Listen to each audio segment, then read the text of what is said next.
अस्सलाम वालेकुम। आज हम करेंगे 2.1 एक्सरसाइज। 2.1 एक्सरसाइज में फर्स्ट क्वेश्चन जो है ना वो ज़कात के अबाउट है।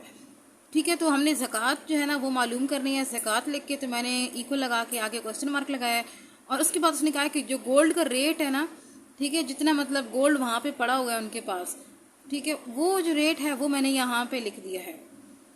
तो अब हमने ये फाइंड करना है कि इस इतनी अमाउंट का या इतने पैसों का अगर गोल्ड पड़ा हुआ है घर में, उसके ऊपर ज़कात जो है वो कितनी लगेगी। तो ज़कात जो होती है वो हमेशा होती है 2.5। ठीक है, पीछे हम लिखेंगे ज़कात हमेशा 2.5 मतलब 2.5% जो है ना वो ज़कात लगती है।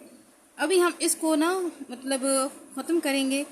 ठीक है, ये देखें पॉइंट, जब मैंने पॉइंट को ख़त्म करूँगी ना ऐसे करके, ठीक है, तो नीचे 10 लग जाएगा और इस परसेंटेज को ख़त्म करूँगी तो आपको पता है कि परसेंटेज में क्या होता है कि 1/100 जो है ना वो आ जाता है। अभी टोटल मेरे पास कितना आएगा 25/1000। 25 है ना ये वाला, इसको एज इट लिखूँगी और ये वाला 10 जो है इसको इसके साथ मल्टीप्लाई कर दूँगी 100 के साथ, तो 1000 आ जाएगा।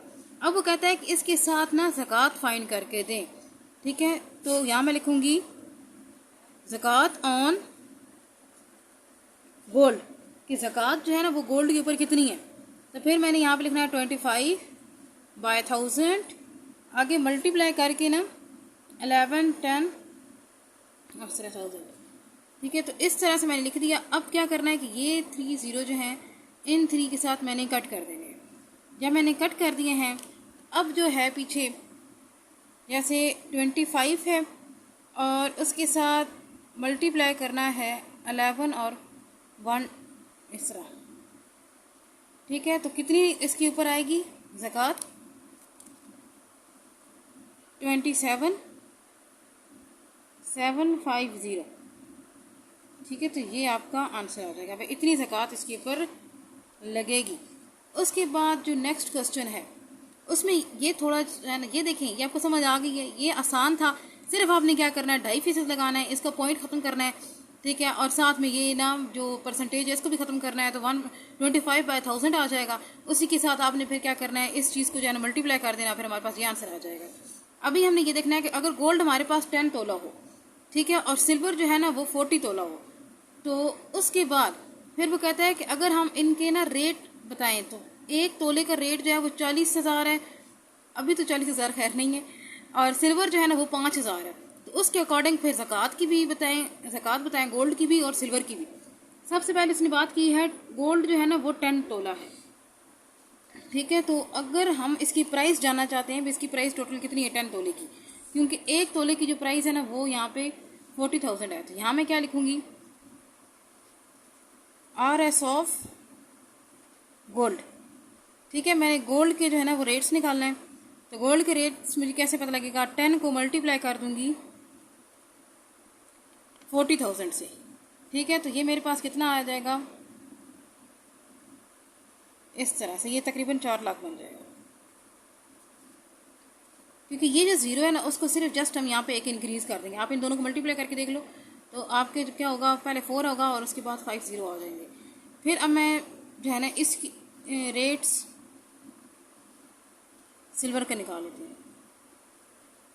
ठीक है, रेट्स अब मैं सिल्वर की निकालूंगी। तो सिल्वर जो है ना वो उसने कहा है कि ये 40 तोला है और एक तोले की जो प्राइस है वो कितनी है 5,000।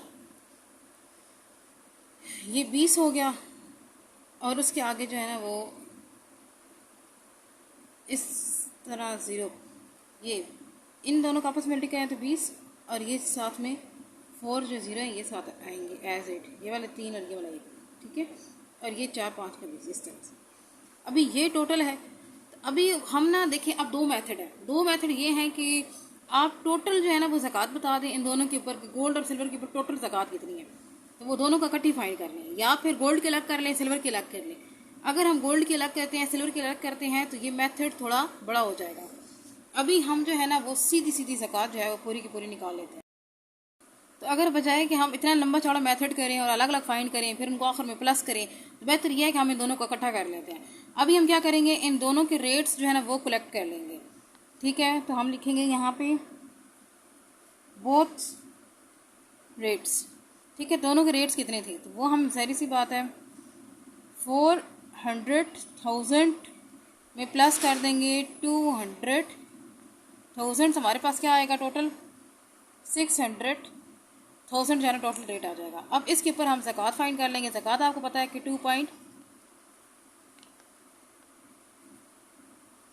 ज़कात 2.5 होती है। इसके नीचे हम 10 लगाएंगे, पॉइंट को ख़त्म करेंगे और यहाँ पे मल्टीप्लाई का साइन लगा के 1/100 करेंगे, क्योंकि इसके साथ परसेंटेज भी होती है। तो ये हमारे पास आ जाएगी 25/1000। इसको हमने क्या करना है, मल्टीप्लाई कर देना है 600,000 के साथ। ये 30 और ये 30 जो है ना ये आपस में कट हो जाएंगे। उसके बाद आप क्या करेंगे, 25 को मल्टीप्लाई कर लेंगे। ठीक है, 25 मल्टीप्लाई 600, ये इस तरह से। ठीक है, तो ये आपके पास आंसर आ जाएगा। ओवरऑल ज़कात जो की है वो कितनी गई है, 15,000 गई है, 15,000। अगर आपके पास 6 लाख हम कह सकते हैं, ठीक है, अगर 6 लाख का या 600,000 का आपके पास गोल्ड और सिल्वर है, आपके ऊपर टोटल जो लगेगी ना ज़कात वो 15,000 लगेगी। ये सिंपल मेथड है। ठीक है, सिंपल मेथड में आपने क्या किया है, सिंपल जो है ना वो गोल्ड और इन दोनों के आपके पास तोले दिए हुए थे और एक एक तोले की आपको कीमत मालूम थी। आपने क्या किया, उस तोले के हिसाब से पहले उनकी कीमत फाइंड कर ली है। 10 तोले गोल्ड था, सोना था, तो उसकी वजह से आपने क्या किया, 10 को मल्टीप्लाई कर दिया 400,000 के साथ, यानी 4 लाख के साथ। ये जब किया तो 4 लाख आपका आंसर आ गया। फिर जब आपने 40 को जो है ना वो 5,000 के साथ किया तो फिर आपका 2 लाख आंसर आ गया, यानी कि 200,000 आ गया। फिर हमने क्या किया, अब हम अलग अलग फाइंड कर सकते हैं। अगर आप इसके साथ मल्टीप्लाई लगा के और 25/1000 लिख देना, ठीक है, तो इसका भी आंसर आ जाएगा और इस नीचे वाले का भी आंसर आ जाएगा। ये एक और मतलब तकरीबन 3 स्टेप आपको इजाफी करने पड़ेंगे कि अगर आप इसकी अलग ज़कात फाइंड करते हैं, इसकी अलग फाइंड करते हैं, दोनों के अलग अलग फाइंड करने के बाद आप इन दोनों को क्या करते हो, फिर आपस में प्लस करोगे तो फिर आपका आंसर भी यही आएगा। लेकिन मैंने यहाँ पे डायरेक्ट किया है, डायरेक्ट से ये होगा कि आपका टाइम बचेगा, आंसर वही है। हमने क्या किया, सिंपल जो हमारे पास आंसर आए हैं ना, इन्हीं दोनों को हमने प्लस करके ये कर लिया, 6 लाख निकाली यानी कि 600,000, और उसके बाद हमने टोटल जो है ना इन पूरे की ज़कात जो है ना वो निकाल ली।